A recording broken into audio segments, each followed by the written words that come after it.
Welcome to number 13.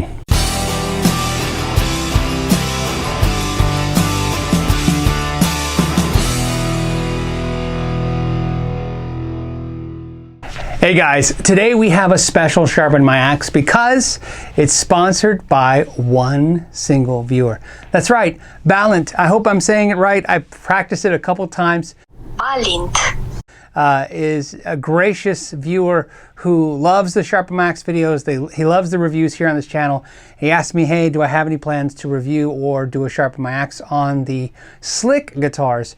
And I said, no, I didn't have any intention to. And he said, well, I'd like to send you a couple. So he paid for these. And he said I could keep them. And I said, well, why don't we give them away? And he's like, that sounds even better. And because of that, we're going to do a Sharpen My Axe Affordable Edition and a giveaway. So let's talk about this guitar for a second. First of all, there's a website called guitarfetish.com and they make all kinds of affordable parts. Now, over the years, I've installed almost every major kind of part that they sell in somebody's guitar. And I've said this over and over on the podcast that I've had very little to no negative interactions with these parts. For the most part, whatever they're priced at, they are valued correctly. In other words, I can't say you're getting the greatest stuff ever, but I definitely think you're getting what you pay for. So they also make guitars. These are Slick guitars, and they even have a picture of Mr. Slick right there, Earl Slick. So okay, so what is this? Well, this is the SL54, and if you think it looks like a really cool relic kind of Charvel, well, that's what I think too, so we're on the same page. They come in an absolute ton of colors, all relic, and this one is like a surf green. It's fantastic. I feel like I just will not be able to share how cool this guitar looks in person. It's an ash body and it's really heavy. Now, that's luck of the draw with ash, so you know. Ash is specifically, more so than any other wood I've ever worked with, will have the most extreme to light to heavy ratio. And that's just because of the density of the wood, the moisture content, you name it. There's a lot of factors in there. A maple neck, rosewood fretboard, and a couple features that really set it apart, and we're going to get to them one by one. The first thing is this cool bridge, and if it looks like it's made of brass, it's because it is. The knob is also brass. This is their very own pickup, and it's an Alnico 5 pickup, and it sounds really good, and it comes aged and distressed as well. You also get brass colored strap-ins. That's another cool feature, and the tuning keys have brass keys on them. And yeah, that's my clip-on tuner is pink. Graphite nut, and they're medium jumbo 6105 frets. So on this one, why we call it the affordable edition Sharpen My Axe is because of two very important reasons. One, this guitar is $199 US, which is hard to comprehend.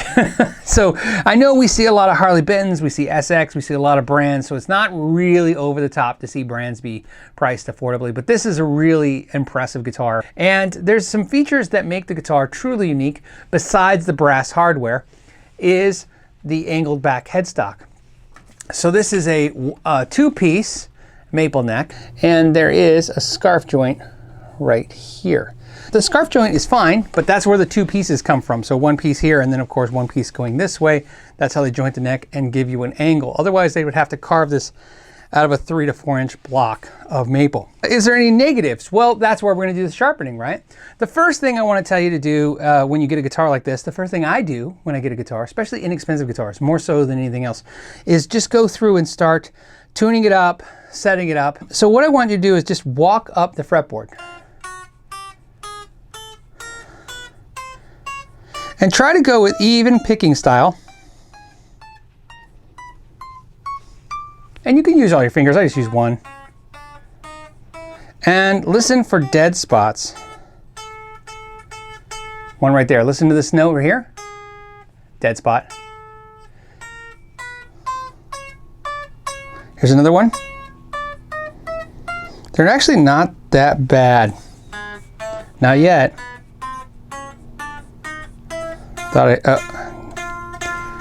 That one's pretty bad. I remember I found a couple, just make, that one's really bad.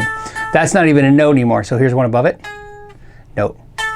What I wanted to do in this video was something unique. I figured, hey, now I'm telling you about a guitar that's $199. If it needs some work, what does that mean? Well, this is the guitar, because of the relicking on it, I think is a great guitar for a lot of you that want to get into a guitar and start fixing it up yourself. And I don't mean just add pickups and stuff, I mean fix it up, do some fret work. The frets on this are pretty good and it needs a little work. So what we're going to show you is a kit. I'll put a link down below on Amazon that you can get for under $20. And so basically $200 for the guitar, $20 for the tools. I think you're good to go. Now, I always want to say first, I'm a StewMac fan. I use StewMac tools because I think they're quality and I never have any complaints about them.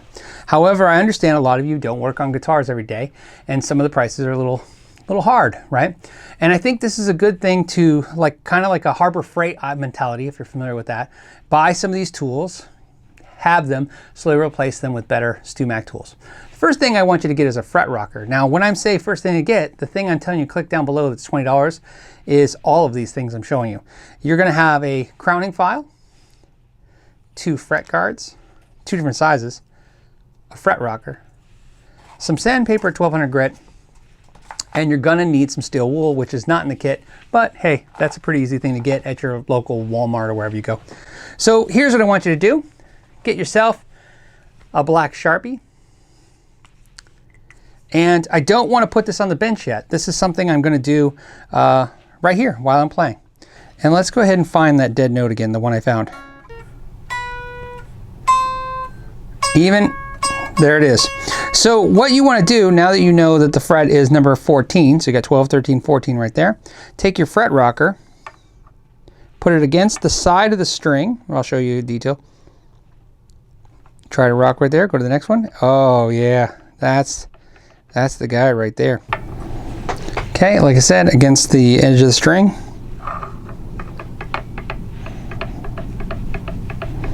Okay, so we know it's that right there. What I want you to do is take your Sharpie, just mark the top of the fret. What we've done is we've marked where there's a high fret, even though this is the dead fret. This note is hitting that fret, then it's clear. Go ahead and go to the next one.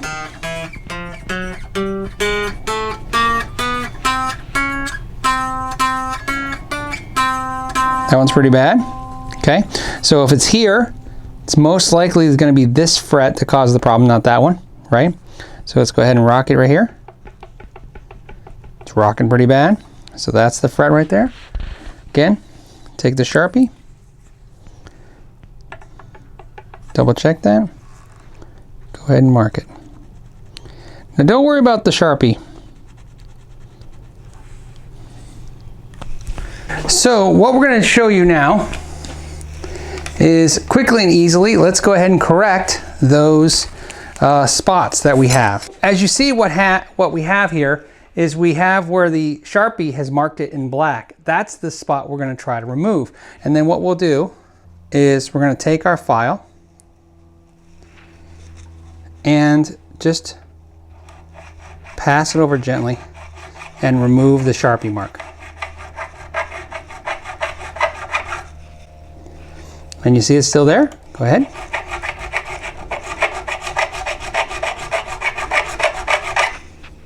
Almost gone.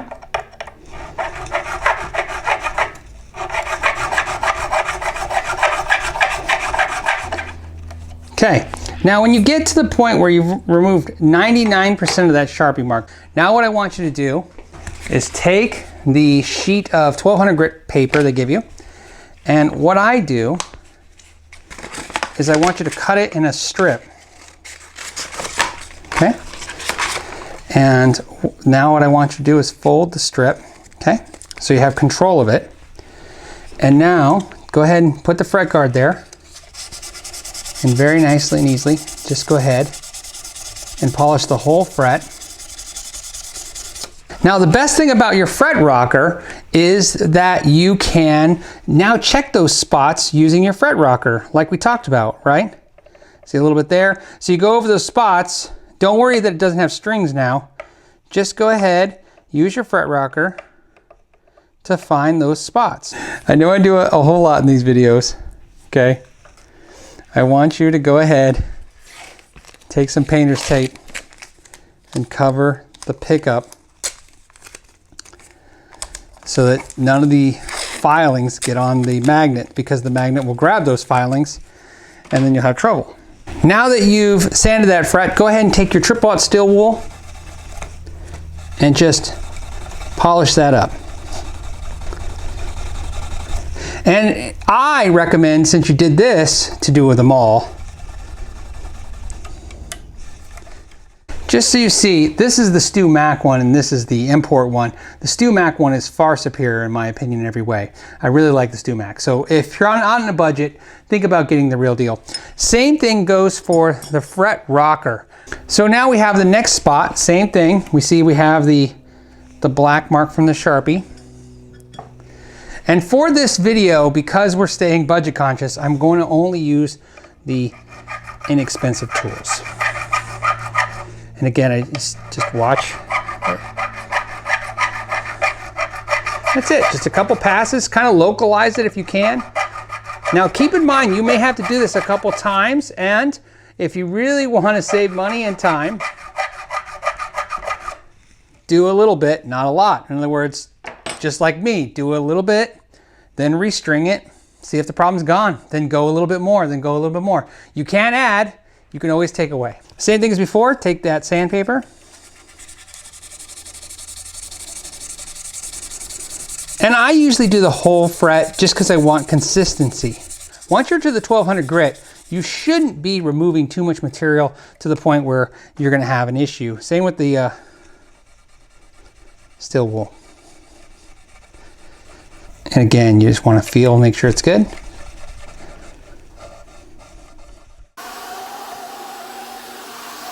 Okay, so we're all done. So how did she rate? Well, I have it plugged in. I have the Archon amp mic'd up through my Marshall 412. And let's check out those notes, right?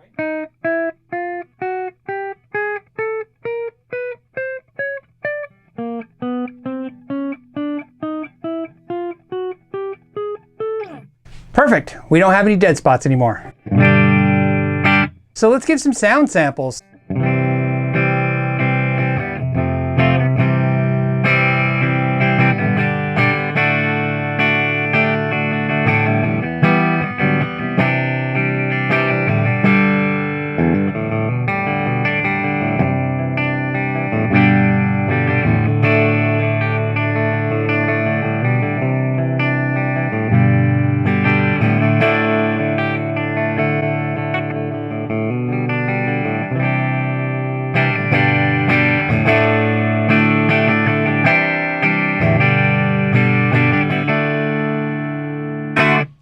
That's great. Let's rock out.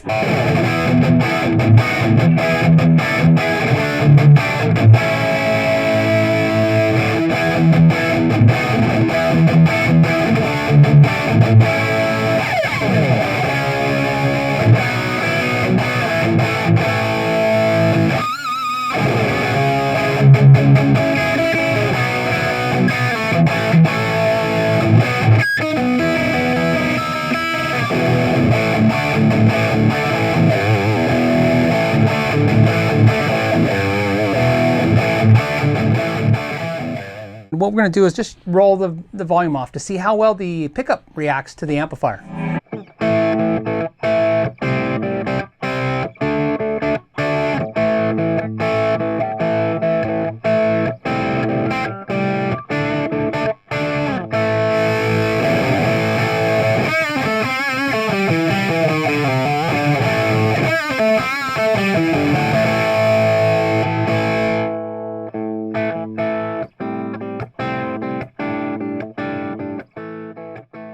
Well, we said we're going to give the guitar away, so how do you win it? First, I want to thank Ballant for donating the guitar and letting us give it away. So to get the guitar, you'll have to do a couple things. First, you'll have to like the video and subscribe to the channel. Then put in the notes, Thank you, Valiant. Now, the other thing you have to understand is that he donated the guitar. I donated my time for the video, and so what we don't have is resources for shipping. If you're a patron and you win, I will cover everything because you guys support the channel financially, and I will even throw in a guitar case to any of the patrons if they win this. If you're not a patron and you win this, well, it's easy enough. You'll have to pay the shipping wherever it is. Now, if you're overseas, we have a second problem, which is this has rosewood, but luckily for us, the other guitar has maple. So if you're overseas, you'll have to pay your shipping and you will receive the other guitar, and this guitar will then go to charity. One of these guitars is going to charity and one of these is going to the viewer, so that's how we'll just work all that out. If you're in the US, we'll ship you this guitar, but again, you'll just pay the shipping. If you don't know what that's going to cost, obviously, no matter where you are, the shipping should be less than what the guitar's value is. Well, there you have it. A brand new guitar for $200, all the tools you need for less than $20. Everything you see can be done on a budget. Very impressive time to be living. I want to thank every single one of you guys for supporting the Sharpen My Axe series and this channel. And until next time, know your gear.